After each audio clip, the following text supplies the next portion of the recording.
तो यह कहानी एक फिशरमैन जॉन की है जो अपनी छोटी सी बोट लेकर फिशिंग करने के लिए निकल चुका है, लेकिन थोड़ी ही दूर जाने पर उसके साथ कुछ अजीब होता है। समुद्र में चारों तरफ धुंध ही धुंध फैल जाती है और दूर दूर तक उसे कुछ नजर नहीं आता। काफी टाइम तक वह इसी धुंध में सरवाइव करता है और फिर दूर उसे एक बोट दिखाई देती है, मगर हैरानी वाली बात यह थी कि इस बोट के अंदर इसे एक भी इंसान नजर नहीं आ रहा था। अब यह इस बोट को चेक करना चाह रहा था, इसलिए वह एक रस्सी के जरिए अपनी बोट को इस बड़ी सी बोट से बांध देता है और अंदर चेक करने के लिए चला जाता है। अंदर जाकर यह चौंक जाता है कि इस बोट के अंदर भी कोई इंसान नहीं है, मगर यहाँ पर सारी चीजें नॉर्मल थी, यहाँ तक कि खाना भी फ्रेश रखा हुआ था। इंसानों की तरह चीजें व्यवस्थित थी, पर इंसान नहीं थे। अब जॉन बोट को स्टार्ट करने की कोशिश करता है, मगर इसे मालूम होता है कि इसका तो इंजन खराब है। अब यह सोचने लग जाता है कि इतनी बड़ी बोट, वह भी इतने बड़े समुद्र में अकेली। वह दूरबीन लिए आसपास जांच पड़ताल करने लग जाता है कि शायद इस बोट के मालिक यहीं आसपास हो और छोटी बोट के जरिए फिशिंग करने लग गए हो, मगर धुंध इतनी थी कि इसे आसपास कुछ भी नजर नहीं आया। अब जॉन कंट्रोल रूम के अंदर जाता है और वहां से रेडियो ऑन करके हेडक्वार्टर में मैसेज देता है कि एक बोट यहाँ समुद्र में फंसी हुई है, अगर कोई मुझे सुन रहा है तो प्लीज मुझे जवाब दे। अब मैसेज करने के बाद उसने यह फैसला कर लिया था कि वह तो अपनी ही बोट में जाएगा। अब यह जैसे ही ऊपर आया तो यह देखकर हैरान हो जाता है कि इसकी बोट यहाँ से गायब हो चुकी थी। हालांकि उसने अपनी बोट को बड़ी अच्छी तरीके से बांधा था। अब इसकी बोट के गायब होने के बाद इसके साथ एक और अजीब काम होता है कि यहाँ से सारी धुंध भी हट गई, आसमान बिल्कुल साफ हो गया। दोपहर का वक्त था। वह इसी शिप में वापस आ गया क्योंकि अब यह इसी बोट में फंस चुका था, इसलिए अब यह मैप के जरिए रास्ता ढूंढने की कोशिश करता है और यह पता लगाने की कोशिश करता है कि आखिर वह है कहाँ और वापस अपने घर जाने का रास्ता कौन सा है। पर परेशानी यह थी कि इस बोट का इंजन भी खराब था। अब इसे यहाँ से जाना था तो किसी भी तरीके से इसे बोट को चलाना था, इसलिए अब यह इंजन ठीक करने की कोशिश में लग जाता है। अब वह यहाँ टूल बॉक्स को ढूंढकर थोड़ी देर की मेहनत के बाद वह इसके इंजन को ठीक करने में कामयाब हो जाता है। यह इसके लिए बहुत बड़ी सफलता थी। अब बोट काम कर रही थी। यह इस बोट को कहीं भी ले जा सकता था, मगर रास्ता तो समझ आए, इसलिए यह दोबारा से कंट्रोल रूम को कांटेक्ट करता है, मगर कोई भी इसे जवाब नहीं देता। फिर यह दोबारा से ऊपर आ जाता है और ऊपर आते ही इसे वॉशरूम जाने की जरूरत पड़ जाती है। कोई देख तो नहीं रहा था इसे। अब नीचे जाने की बजाय वह समुद्र में ही काम करने का डिसाइड करता है, मगर तभी अचानक कोई उसे पीछे से धक्का दे चुका था। धक्के की वजह से वह गिर गया। वह पानी में भी डूब सकता था, मगर रेलिंग को पकड़कर उसने बड़ी मुश्किल से अपनी जान बचाई। हवा का प्रेशर भी बहुत ज्यादा था, इसलिए वापस आने में दिक्कत हो रही थी, मगर वह हिम्मत नहीं हारता और इस रेलिंग को पकड़े पकड़े ही वापस बोट में आ जाता है। इस सारे चक्कर में उसका काम नहीं हो पाया, इसलिए वह नीचे टॉयलेट में गया। वहां जाते ही किसी ने जोर से उसका दरवाजा बंद कर दिया। इस चीज पर जॉन ने ज्यादा ध्यान नहीं दिया। इसे लगा कि शायद हवा के प्रेशर से दरवाजा बंद हुआ होगा, मगर वह जैसे ही फ्री होकर दरवाजा खोलने लगा तो पता चला कि दरवाजा लॉक है। अब यह इस दरवाजे को खोलने की पूरी कोशिश करता है, अपनी पॉकेट से कॉइन निकालकर खोलने की भी कोशिश करता है, मगर यह लॉक ही नहीं खोल पा रहा था। अब इसका दिमाग खराब होता जा रहा था। अब इसको लगने लगा कि इस शिप में कोई तो है जो इसके साथ यह सब खेल रहा है और उसे टॉर्चर कर रहा है। यह जोर जोर से चिल्लाने लगा कि प्लीज जो भी हो यह दरवाजा खोल दो, मैं यहाँ किसी चोरी के मकसद से नहीं आया था, मेरा यकीन मानो, मैं बस यहाँ चेक करने आया था। इसके इतना कहने के बावजूद भी बाहर से किसी ने दरवाजा नहीं खोला। अब इसे जो भी करना है खुद ही करना था। अब यह पास की केबिन खोलता है तो उसे एक हैरान करने वाली चीज दिखाई देती है। केबिन के अंदर खून लगा था। यह थी तो डरा देने वाली बात, मगर यह ज्यादा ध्यान नहीं देता और यहाँ से कैंची निकालकर दोबारा से दरवाजा खोलने की कोशिश करता है, मगर यह सफल नहीं हो पाता और यह बोट भी लगातार चलती ही जा रही थी। तभी इसे ऊपर एक विंडो दिखाई देती है। यह इस विंडो से आसपास देखता है तो उसे कार्गो शिप आती दिखाई देती है। इसने देखा कि कार्गो शिप की डायरेक्शन बिल्कुल इसकी बोट की तरफ ही है और कार्गो शिप यहाँ आई तो इसकी बोट तबाह हो जाएगी और यह मर जाएगा। अपनी जान बचाने के लिए वह कार्गो शिप को कोई सिग्नल देना चाहता था, मगर कैसे देता, वह फंस चुका था। यहाँ पर वह अपनी शर्ट निकालकर कार्गो शिप को सिग्नल देने की कोशिश करता है, पर अफसोस की शिप में उसे कोई देख नहीं पाता। अब इसे किसी भी तरीके से अपनी जान बचानी थी तो अपनी इस शिप को रोकना था, वरना वह शिप इसे तबाह कर देती। तभी इसे विंडो के ऊपर एक रस्सी दिखाई देती है और इसे एक आइडिया आता है कि क्यों ना वह इस रस्सी के जरिए ही इस शिप को रोक ले। वह रस्सी बांधकर बाहर फेंकता है ताकि बोट रुक सके, मगर यहाँ इसके साथ और भी बुरा हो गया। वह रस्सी इसी की बोट के फैन के साथ लिपट गई और बाथरूम के अंदर से वह रस्सी इसके गले में अटक गई। इसका दम घुट रहा था, यह मर जाता, मगर वह बड़ी ही मुश्किल से टूल के जरिए इस रस्सी को अपनी गर्दन से छुड़वाता है। यह मरने ही वाला था मगर बच गया। खैर, रस्सी के फैन से लिपटने से यह बोट तो रुक गई थी, मगर यह काफी नहीं था। कार्गो शिप भी इसकी बोट से टकरा जाती है और इसकी बोट को एक बहुत बड़ा झटका लगता है और यह भी यहाँ टकराकर बेहोश हो जाता है। इसके सर पर भी चोट आई थी। अब जॉन को होश आता है तो तो इसने देखा कि इसके बाथरूम में पानी भर रहा है। अब हैरानी वाली बात यह थी कि यह समुद्र का पानी नहीं था, यह साफ पानी था, यानी कोई तो था जो इसे डराने और मारने की कोशिश कर रहा था। अब यह एक बार फिर से बोलता है कि जो भी हो छोड़ दो मुझे, मगर इसकी कोई नहीं सुन रहा था।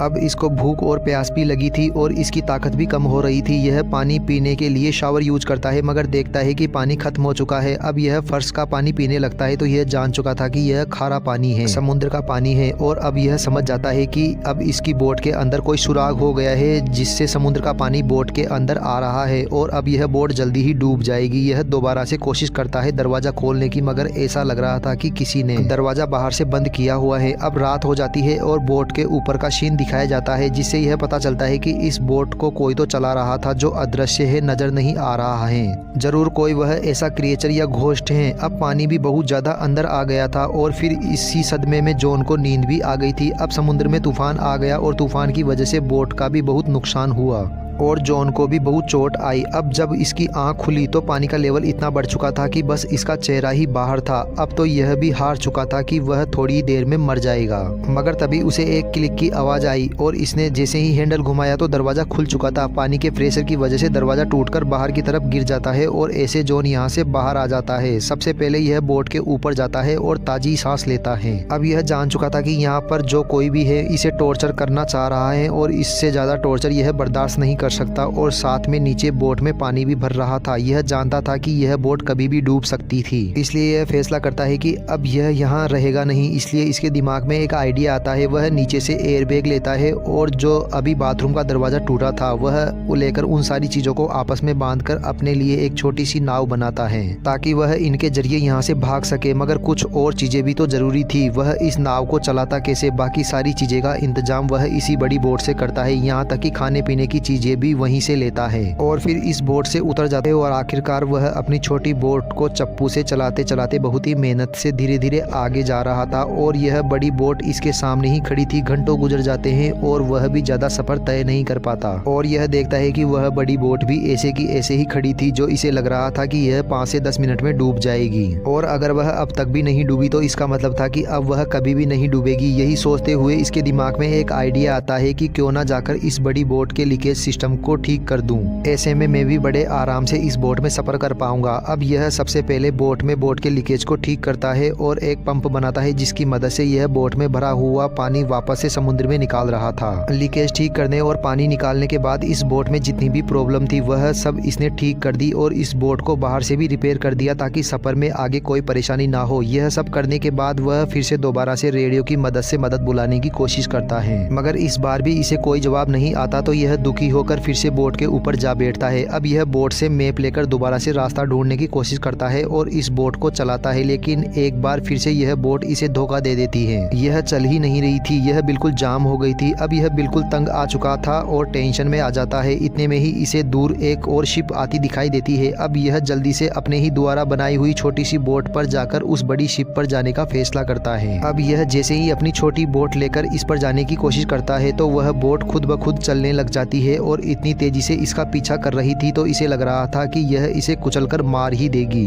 यह तेजी से चप्पू चलाता है पर कोई फायदा नहीं था। वह बड़ी बोट भी इसकी तरफ तेजी से आ रही थी। अब इससे पहले कि वह बड़ी बोट इसे कुचल देती, यह अपनी छोटी बोट से छलांग लगा देता है और तैरते हुए दूसरी बोट तक जाने का डिसाइड करता है, मगर इतने में वह बड़ी शिप जा चुकी थी। अब यह देखकर समझ जाता है कि इस बोट में कुछ तो ऐसा है जो इसे अपने से दूर नहीं जाने देती। अब इसने फैसला कर लिया था कि चाहे यह पानी में मर जाएगा मगर उस बोट में नहीं चढ़ेगा। शाम होने तक वह पानी में ही तैरता रहा, मगर पानी का टेम्परेचर बहुत ज्यादा गिर गया था। पानी बहुत ठंडा था और नीचे डॉल्फिन भी थी। फिर वह सर्दी से बचने के लिए दोबारा से बोट पर आ जाता है। इसकी तबीयत भी इतनी बिगड़ चुकी थी कि इसने कुछ नहीं सोचा और जाकर कंबल लेकर रूम में सो गया। अगली सुबह जब यह उठा तो इसने फिर से दोबारा से यहाँ से निकलने का फैसला किया, लेकिन अब इसके रूम का दरवाजा भी बंद हो गया था। अब यह बिल्कुल चिढ़ जाता है। इसके साथ क्या हो रहा था यह बिल्कुल भी समझ नहीं पा रहा है। तभी इसे यहाँ पर एक छोटा सा केबिन नजर आता है जिसे खोलने खोलने पर इसने देखा कि ऊपर से एक रास्ता है, एक रोशनदान है जिसे खोलकर यह यहाँ से बाहर जा सकता है। अब यह इस छोटे से केबिन के अंदर चला गया। दरअसल यह स्टोरेज एरिया था। यह इससे जितनी भी बार ऊपर चढ़ने की कोशिश करता था उतनी ही बार वापस से नीचे गिर जाता था। ऐसे में इसे कई बार चोटें आई, मगर यह हार नहीं मानता और दोबारा से ऊपर चढ़कर उस रोशनदान को खोलने की कोशिश करता है, मगर वह बिल्कुल नहीं खुल पाता। अब इस जगह का ऑक्सीजन लेवल भी बहुत कम हो गया था, केबिन का दरवाजा भी नहीं खुल रहा था जिससे वह रूम में वापस चला जाए। अब यह जान चुका था कि यह मर जाएगा। ऑक्सीजन की कमी से यह बेहोश हो पाता उससे पहले ही दोबारा क्लिक की आवाज आती है और केबिन खुल जाता है। केबिन के खुलते ही यह तुरंत बोट से बाहर आया।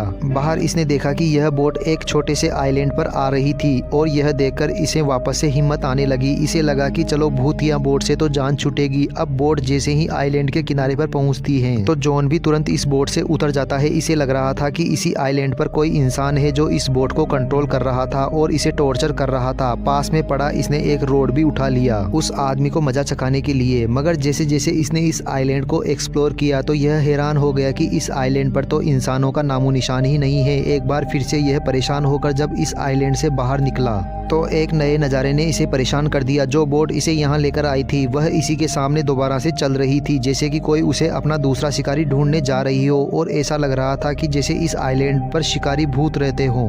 अब यह देखकर जॉन को पूरा यकीन हो गया था कि इस बोट का कंट्रोल और आइलैंड का कंट्रोल जरूर कोई भूतिया ताकतों के हाथ में है। इसे यहाँ से निकलना था, इसकी एक जिंदगी थी। अब थोड़ी देर छानबीन करने के बाद यह इस आइलैंड की सबसे ऊंची जगह पर चला जाता है तो इसे करीब ही एक दूसरा आइलैंड भी दिखाई देता है जिस पर क्या हो रहा था इसे नजर नहीं आया। अब यह घूमते घुमाते हुए आइलैंड के पिछली तरफ आ गया। अब यहाँ पर आकर जॉन पूरी तरह शॉक रह गया क्योंकि यह वही जगह थी जहाँ पर मूवी के स्टार्ट में जॉन ने सफर शुरू किया था और यहाँ पर इसकी बोट पहले की तरह ही बंधी हुई थी। इस जगह पर पहले की तुलना में इंसान भी थे और ऐसा लग रहा था कि जैसे कुछ हुआ ही ना हो। शायद यह जॉन का बुरा सपना हो, मगर जॉन के साथ यह सब हकीकत में हुआ था। उसकी बोट यहाँ तक कौन लेकर आया था और इस आइलैंड की हकीकत क्या थी? अब जॉन के साथ असल में क्या हुआ था और इसे कौन समुद्र में लेकर गया था और इसके पीछे क्या मकसद था, यह हमें इस मूवी में नहीं बताया जाता और मूवी इन रहस्यों के साथ यहीं खत्म हो जाती है। दोस्तों, यह मूवी आपको कैसी लगी? अगर वीडियो पसंद आई हो तो चैनल को सब्सक्राइब कर दीजिए और वीडियो को लाइक कर दीजिए। मिलते हैं अगली मूवी के साथ।